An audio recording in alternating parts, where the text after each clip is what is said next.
తెల్లవారే వెలుగు రేఖలా పచ్చ పచ్చ పచ్చి మట్టి బొమ్మలా అల్లి బిల్లి వెన్న పాల నురగలా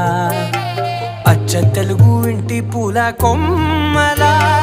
దేవదేవుడే పంపగా ఇలా దేవతే మా ఇంట అడుగే పెట్టెనంట బ్రహ్మ కళ్ళలో కాంతులే మా అమ్మలా మా కోసం మళ్ళీ లాలి పాడేనంట.